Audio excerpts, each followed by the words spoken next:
Hello ladies and gentlemen, and welcome back to my channel for another Hot Toys 1/6 scale Star Wars Ahsoka series figure unboxing and review. Today, we're taking a look at Captain Enoch. Now, I got mine at a discount from Pop Collectibles. I've popped a link to their site in the description, along with the discount code Justin's Collection, for 5% off your order if you decide to buy from them. As always, do your own research, make sure you're comfortable before buying. If you're heading down to the description, why not hit that subscribe, bell notification icon, and join button, so you're notified as soon as brand new Hot Toys Star Wars content goes live on the channel. You know, it's pretty funny actually, at the time of filming this video, we've received multiple Ahsoka series figures, but no Ahsoka yet. Grand Admiral Thrawn, Balin's Skull, Chopper, Sabine, Night Trooper, Death Trooper, Captain Enoch. No sign of Ahsoka. Fingers crossed she drops next because I'm really excited for her. As for the box art, usual Star Wars fare really, an image of Captain Enoch up top, that's the actual figure, another one on the glossy wraparound banner, blue as the accent colour, that means this is from the Ahsoka series, and the World Between Worlds in the background. I've just decided that's what I'm going to run with for the wraparound banner. That is the World Between Worlds, in my opinion. On the side of the box, another image of Captain Enoch on that banner. Around the back, warnings, legal information, and Hot Toy store locations. Now that right there is some proper artwork. Love what's going on down below, and two Night Troopers in the background. I see you, Hot Toys. They're clearly hinting that we need at least two of them. For now, I have one, but I'm tempted to pick up a second. First in-hand impressions for Captain Enoch. So far, so good. I'm spotting a fair bit of reuse, but a lot of new as well. And potentially a decent amount of pleather. That remains to be seen. What we're going to do now is get all of his accessories laid out in the light box and take a closer look at everything he comes with. Starting off with the display base first, it's a classic Hot Toy Star Wars base mold. It's so generic, with the sculpted Imperial look flooring, and the gunmetal finish with the silver dry brushing on the edges of those tiles. This could literally be anywhere in the Star Wars universe, so for Enoch, let's just say that this is somewhere on the inside of the Chimera. Up front, Star Wars and Captain Enoch for the nameplate, then a height adjustable and wide scoop crotch grabber up top. I'm so freaking happy right now. 1/6 scale Star Wars blasters, I've got an obsession with them, and this right here is my jam. The SE-14R, it takes inspiration from the SE-14 mold we've received with Death Troopers and Stormtroopers, but there's a lot of newness going on. You can see what's been borrowed, the overall shape of the bottom part of it. The scope is brand new, the entire front of it, the detail on the grip. I'm just going to call it, this is a top to bottom brand new sculpt.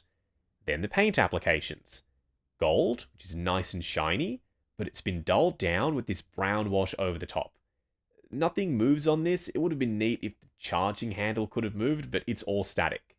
Unfortunately, they forgot to put some gloss on the front and back of the side, but the weapon itself is so cool, I can live with that. But not everyone can though, I understand, at least now you know about it. Lastly, a full array of hands, ranging from relaxed open palm ones. There's a lot of detail on the inside of the palms with the pads and the stitching and the wrinkling. Two trigger finger hands, the fingers are soft enough, just soft enough that you can pry them open and pop the blaster in there, without having to grab a hairdryer. Ooh, two closed fists. It's been a while since we've received a trooper with closed fists. Normally they cheap out on us and only give us one of them. Not this time. For the closed fists at least. Still only one splayed out finger open palm hand. I'm digging the asymmetry with the gold armor plating on the left and the off-white armor plating on the right, as well as the contrast between the satin finish burgundy on the gloves and the finish on the armor plates. What we're going to do now is get Captain Enoch himself out here. Standing straight up and down in the light box, no crazy poses or accessories or anything like that. Except for his blaster in the holster, I've only done that to complete the look. Every now and then, when you're collecting a line, there's one or two figures in it that interest you, but don't really excite you, if you know what I mean. For me, that was the story for Enoch. I liked the look of him, but he didn't do much in the show, and that left me wondering if I really even needed him for the shelf. Now that I have him in hand, pleasantly surprised, really impressed in fact. The colours, the deep, rich burgundy, with the blue-grey and the metallic gold and the weathering and the kintsugi and the imperial symbols on the helmet, and how beefy he looks. All of that stuff, I wasn't expecting to be blown away by. I knew about it all. I did the preview video, but it didn't hit until I unboxed him. In hand, this might just be one of my new favourite trooper designs. And a big part of that is, of course, the gladiator-style helmet design. The way they've done the vent at the bottom of the chin makes it look like he's got a beard of sorts going on, and then the black eyes with the metallic gold. It's so out there for Star Wars, and yet it works. What a helmet design, up close and personal, kicking things off with Enoch's bucket. One of the main reasons I've heard people say they don't collect troopers is because they all look the same. Why would they dedicate space on the shelf to 5 of the same thing versus 5 different main characters? I get that. But with Enoch, he flips the script. Yes, he looks like a classic stormtrooper. But there's gold, there's burgundy, there's flat grey, there's kintsugi, a lot of weathering, and this killer helmet. It's got the overall shape and size of a stormtrooper bucket, but you can see where he's just cobbled this thing together. There's panels and armor bits from other trooper helmets. And the face. Correct me if I'm wrong, but in live action at least, this is the first time we've seen a human-style face attached to a stormtrooper helmet. And it works for me. I don't know why. At first I was creeped out in the show, but now here having it in front of me with how shiny the gold is, and the speckling over the top, and the black wash, and the contrasty, rich, glossy black for the eyes, he looks like a badass. The black eyes, they give me a great white shark vibe. The look of the helmet gives nothing away. You can't tell what this dude is thinking. But right here, on these what would be smooth panels, it's the waviness, the bumpiness. That is some brilliant sculpt work and storytelling. Just by looking at these panels, you can tell that this dude was short on resources. He sat down, he cobbled this helmet together by hammering various parts of other trooper helmets onto his bucket, and this is what he ended up with. Now the kintsugi. For those of you who don't know why the lines and cracks are gold, they're highlighted like that. Well, Star Wars has always had a bit of a Japanese influence to it, and kintsugi is an ancient Japanese way of repairing things, but highlighting the fact that they've been repaired. You're celebrating that fact rather than hiding it. And they leaned into that for the trooper designs in the Ahsoka series. The weathering, we've touched on it, but now in a little bit more detail. The speckling is just the beginning. It's lighter in certain areas, letting the gloss for the armor underneath show through, but it's quite heavy in others, as though dirt has actually caked in those little crevices. Then the Imperial cogs. They're very vibrant, much more vibrant than the red colour for other bits of him, and they've got scratching on the surface, like they've been scratched off as this guy's been battling marauders and whatever the heck else was present on that planet he was marooned on. Normal stormtrooper undersuits, they're just black fabric, stretchy spandex. For Enoch, burgundy. Except for the neck seal. Beneath the chest armor, the neck seal is black, and I looked at some reference, that is accurate. There's this ribbing effect to it, which is slightly different versus the burgundy sections everywhere else. The chest armor is sculpted ABS plastic, and it's a brand new mold. I thought this would be normal Stormtrooper armor just weathered and they could have added the cracks over the top.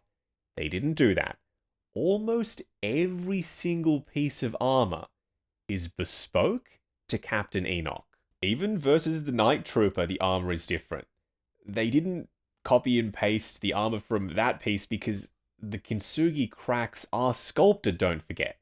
This isn't paint on the surface, it's not smooth armor plating. A lot of new tooling at play. The base color for the armor is slightly warm tinted white plastic with a bit of a sheen to it.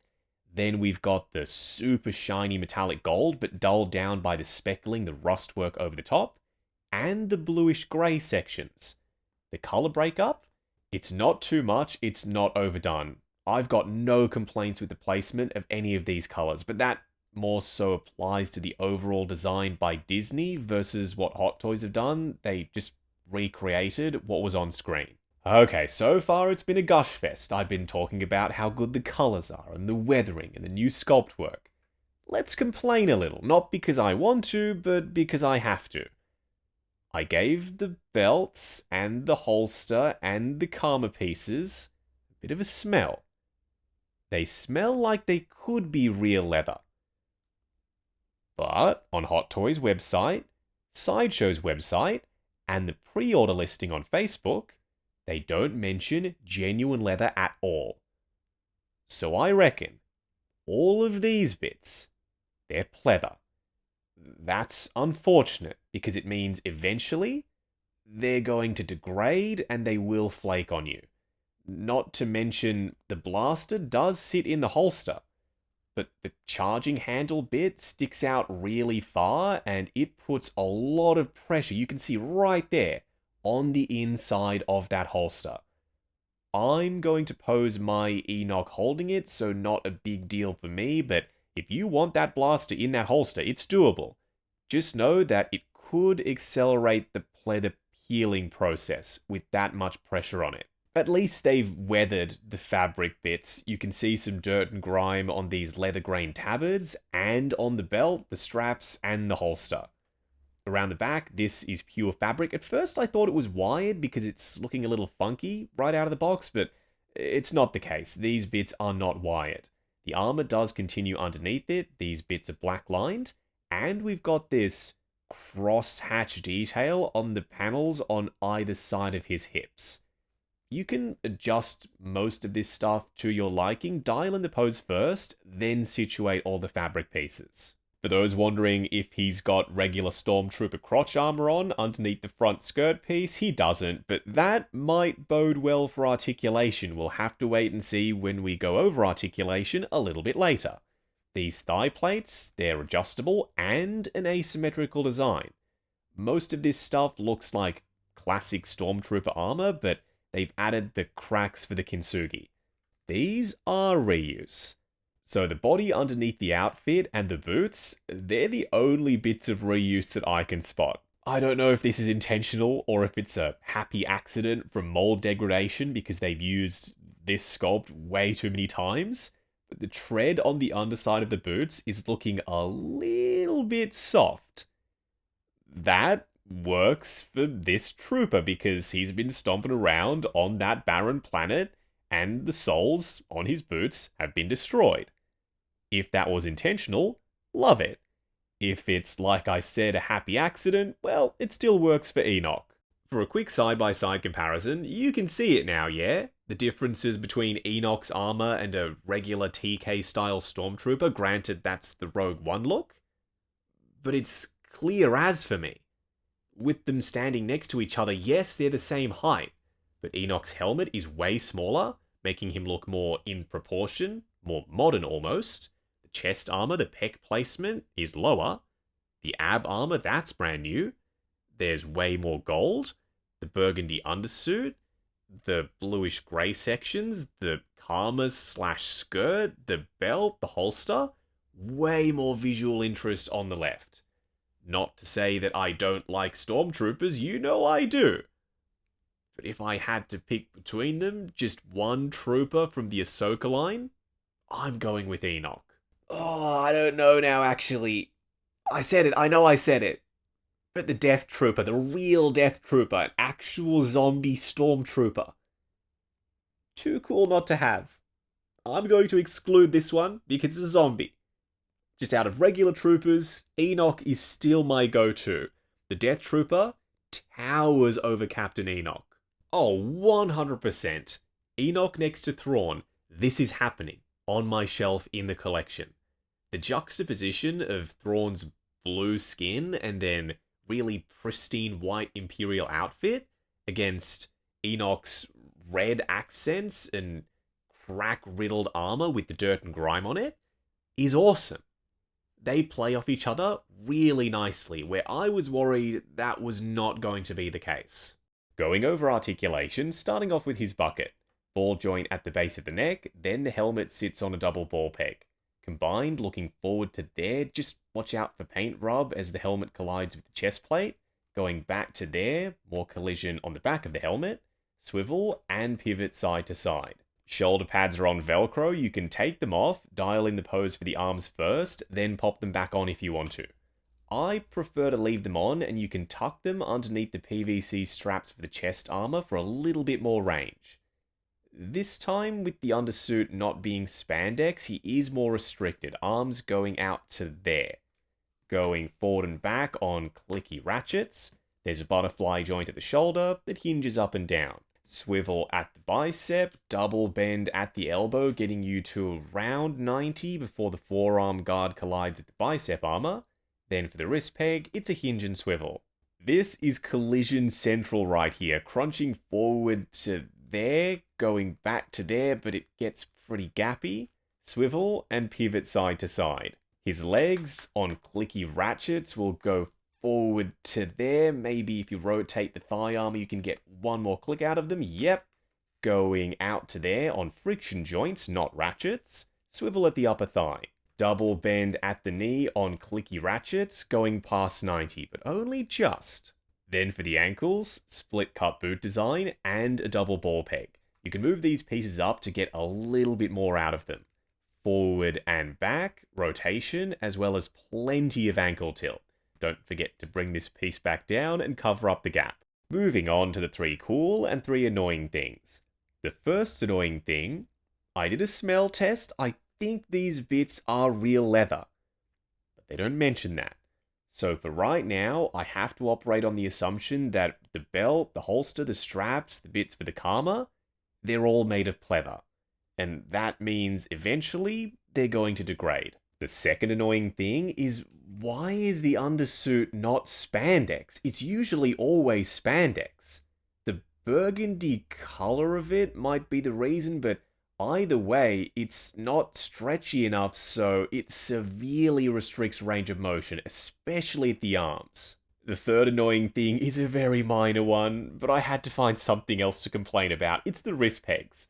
Normally they're covered up by the forearm guards anyway, but if these slide up and you need them to be up for a little bit more range during posing, you're going to spot them. Why are they black? They should have made them out of a burgundy colored plastic to match the gloves, in my opinion. The first cool thing is there is a lot of new sculpt work here. I thought it would just be the helmet and everything else would be reused from the Night Trooper. That is not the case. Almost all of the armor is brand new for him. The second cool thing is the paint and the sculpted cracks for the kintsugi. It's so well done. Like, the paint genuinely feels like grit and texture on the surface of the smooth plastic armor. Y'all know me, I love my 1/6 scale Star Wars blasters, and today is a good day because we get to add a brand new mold for one to the collection. The third cool thing is the SE-14R, a bespoke weapon specific to Captain Enoch. Wrapping up on Hot Toys Captain Enoch from the Ahsoka series. Is he a must-have? No. Is he a nice-to-have? Yes. Is he better than I was expecting? Also yes. I unequivocally adore this figure. He's awesome. Love the proportions. The outfit, beautifully well weathered. And the colors. He is so interesting to look at. The more I admire him, the more little details pop out at me. And that's what you want for 1/6 scale figures.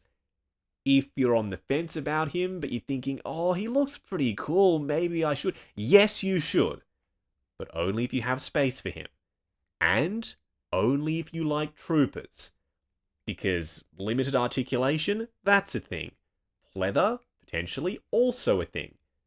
Keep that stuff in mind when you're deciding if you want to pick him up. But if you do, I highly doubt you're going to be disappointed. Because I'm not. Now, I got mine at a discount from Pop Collectibles. I've popped a link to their site in the description, along with the discount code Justin's Collection, for 5% off your order if you decide to buy from them. As always, do your own research, make sure you're comfortable before buying. If you're heading down to the description, why not hit that subscribe, bell notification icon, and join button if you like the sound of seeing your name in the end credits of my reviews. Like, comment, and subscribe. We'll catch you in the next video.